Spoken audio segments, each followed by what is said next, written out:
Bonjour les amateurs de couteaux, ici c'est Jean. Alors, je vous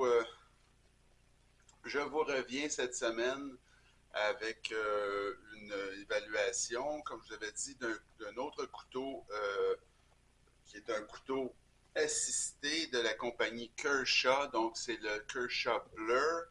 Je l'ai mis sur un fond blanc parce que le couteau est tellement foncé. Ce couteau-là, c'est un couteau dessiné par Ken Onion, son deuxième plus célèbre dessin, si vous voulez. Alors, on y va sans plus tarder parce que j'ai pas d'intro. Je vous ai déjà dit ce que je savais sur la compagnie Kershaw. Alors, les spécifications du Blur, longueur totale 7,78 pouces, 20 cm. Donc, on peut dire que c'est un couteau pleine grandeur, celui-là. Longueur de lame 3,38 pouces, 8,6 cm. Le poids 4,2 onces, 119,1 grammes. L'acier, c'est du 14C28N Sandvik, l'acier suédois que moi j'aime beaucoup. Style de lame, alors c'est une lame drop point. Vous avez l'ouverture. Alors, l'ouverture de ce couteau-là se fait via des goujons de pouce qui, j'espère que vous allez pouvoir les voir, c'est tellement noir. Donc, ils sont juste ici, ils sont biseautés.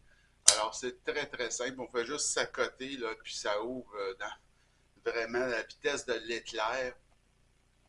Type de verrouillage, c'est un verrouillage de doublure. Alors, on voit ici, c'est une doublure. Le matériau du manche, alors ça, c'est de l'aluminium anodisé noir. Hein? C'est très noir. L'action à bille assistée. L'épaisseur de lame, 0,12. Alors, c'est une lame standard, je dirais une épaisseur assez standard. Là. 0,12 pouces ou 3,2 mm.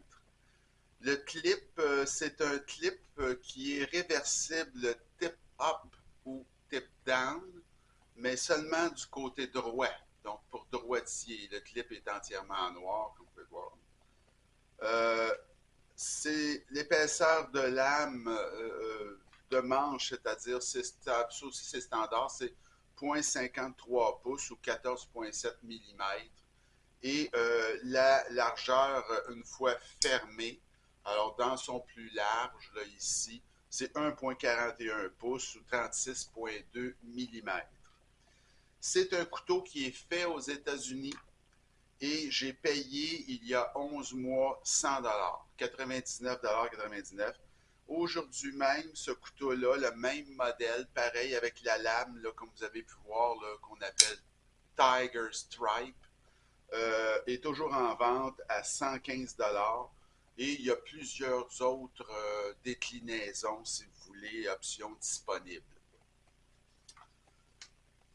Pour ce qui est de l'évaluation du Kershaw Blur, alors 9 et plus exceptionnel, 8 à 9 excellent, achat 7 à 8 c'est un bon achat, 5 à 7 un achat moyen, moins de 5 on ne touche pas à ça.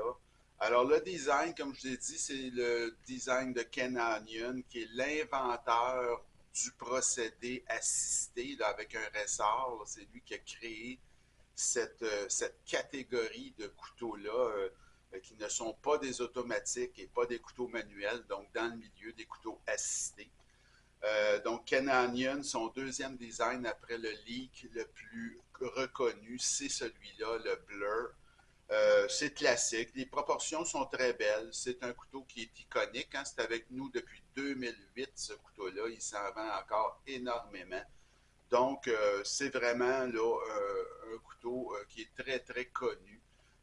Donc, j'ai mis un 7,5 pour le design parce que je vais vous dire franchement, c'est pas laid, mais c'est pas, moi, c'est pas le genre de couteau là, qui me rend, là, mon Dieu, dire quel beau design. Les matériaux 14C28N, c'est de l'aluminium anodisé. C'est un système à billes assisté et le clip est réversible. J'ai mis un 8 sur 10 pour les matériaux.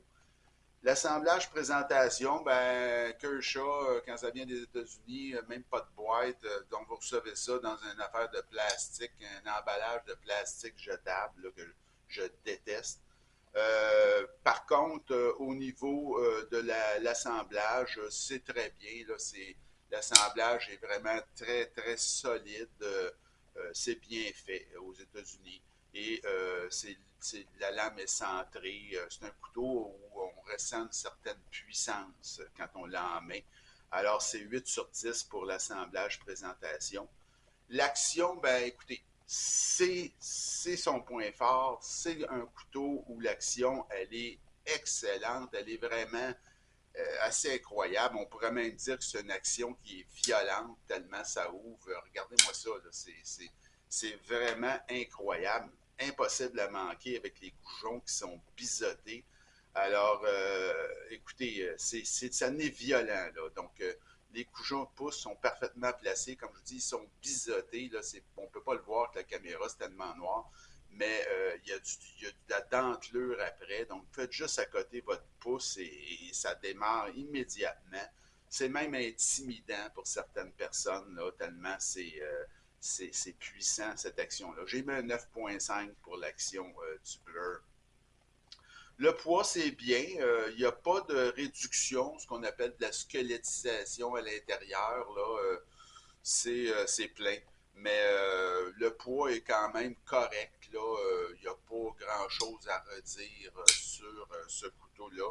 Au niveau du poids, bon, c'est un 7.5 sur 10. Là. Ça ne respecte pas tout à fait la règle des 1,5, mais il n'y a rien de grave. L'ergonomie, elle est très bonne. Donc, quand on l'a en main, le couteau, le manche est assez large, remplit bien la main. Il n'y a pas de hotspot, comme on dit, là. C'est une prise en main qui est agréable. Donc, c'est solide. Il y a de la texture beaucoup aussi sur le manche anodisé noir là, qui rend la prise vraiment très, très solide, grippante, si on peut dire. Et donc, ce couteau-là, au niveau de l'ergonomie, a été bien pensé. Donc, j'ai mis un 9 sur 10 pour l'ergonomie. L'aspect général, ben écoutez, ça c'est une question de goût. Moi, c'est bien, mais comme je vous ai dit tout à l'heure, c'est rien pour écrire à sa mère, comme on dit. C'est pas là un design qui me rend là, vraiment excité. Je trouve que par contre, la lame Tiger Stripe, là, ici, cette option-là, vient un peu rehausser le tout. Là. Mais imaginez-le avec une lame toute noire ou une lame satinée. Là, bon, c'est pas là, le plus beau design, mais bon, il y en a qui aiment ça, c'est simple. Moi, j'ai mis un 7 sur 10 pour le design. Le prix, alors, je suis toujours en fonction du prix que moi j'ai payé. C'est très bien, 100 $, c'est un bon prix pour ce couteau-là. Maintenant, la tendance est à la hausse, comme vous avez pu voir. La même version se vend 115 aujourd'hui. Et il faut faire attention aux versions plus chères là, que je ne vous conseille pas. Donc, moi, j'ai mis un 8 sur 10 pour le prix que j'ai payé là, à ce couteau-là. Et la valeur, ben, elle est très bonne. Hein? C'est un icône. C'est là depuis 2008, toujours en production. C'est un couteau qui est très, très vendu, qui est très connu. Il y a plusieurs choix de matériaux, l'acier, bon, etc. Donc, j'ai mis un 8 sur 10 pour la valeur. Ça nous donne une note globale, ça, de 8.1. Donc, c'est un excellent achat, le Kershaw Blur. Comme je vous dis, c'est fait aux États-Unis. C'est là depuis 2008. Il y a plusieurs versions disponibles. Moi, je conseille de rester dans la version les moins chères. L'ouverture de ce couteau-là, c'est vraiment le fait saillant. C'est vraiment ça qui caractérise ce couteau-là. Écoutez, l'ouverture de ce couteau-là, c'est juste foudroyant. Donc, comme vous pouvez voir, là, personne ne peut manquer l'ouverture de ce couteau-là. C'est impossible. Donc, vraiment, une ouverture fulgurante qui peut être intimidant. Là. Faut pas, c'est pas le couteau que vous amenez pour montrer à votre mère. Là. C'est un couteau qui est un petit peu, là, qui peut être un peu dérangeant pour certaines personnes. C'est pour un usage modéré à robuste. Hein? C'est un couteau qui est fait fort. Là. Le clip est un petit peu trop grand, mais ça, c'est un, comme on dit, un neck pick, là, c'est pas vraiment important. Il n'y a pas de port profond à ce couteau-là. D'ailleurs, j'avais mis ici le- notre imitation de poche de jeans, là. Alors, je vais vous montrer tout de suite là, ce que ça donne. Donc, comme vous pouvez voir, il y a un petit bout là, qui dépasse là, quand vous l'avez en poche. Ben, c'est pas très grave, là, mais bon, c'est faut le mentionner quand même. Alors, comme je vous dis, là, je vous recommande cette version-ci. Essayez de rester là, dans des prix vraiment raisonnables, pas monter ça à 140, 150 dollars, donc c'est inutile. Mais si vous réussissez à le trouver aux alentours de 100 dollars, c'est un excellent achat. Surtout si vous êtes amateur d'ouverture fulgurante, là, c'est vraiment ce que ça vous prend. Alors, ça fait le tour pour mon Kershaw Blur. Maintenant, pour les prochaines semaines, j'ai regardé les statistiques avancées sur YouTube, sur ma chaîne, et je me suis aperçu que vous aviez, tout comme moi d'ailleurs, vous sembliez avoir beaucoup d'intérêt pour la marque Spyderco, qui est ma compagnie préférée, comme je vous ai déjà dit. Alors, j'ai beaucoup de Spyderco. Je me suis dit, pourquoi on ne se ferait pas un petit spécial Spyderco pour les 3 prochaines vidéos, et surtout avec des Spyderco qui proviennent de Taïwan, c'est-à-dire de leur usine de Taichan, Taïwan, qui est reconnue comme une des usines les plus, si vous voulez, avancées technologiquement et qui fournit des Spyderco de haut de gamme, si vous voulez.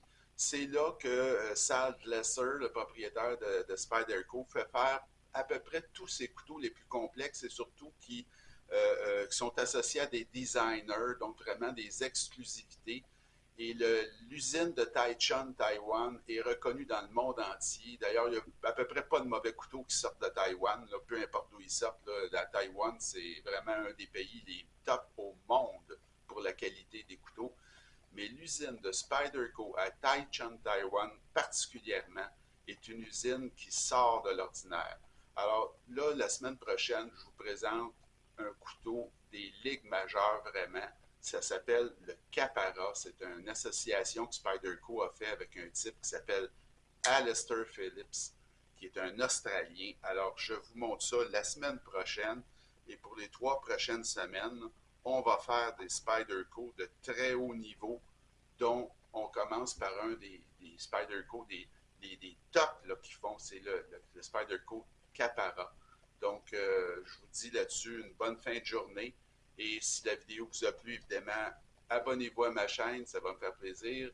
Et si vous avez des questions, vous pouvez m'écrire. Alors, je vais essayer de vous répondre dans les meilleurs délais. Et sur ce, je vous souhaite une bonne fin de journée et à la semaine prochaine.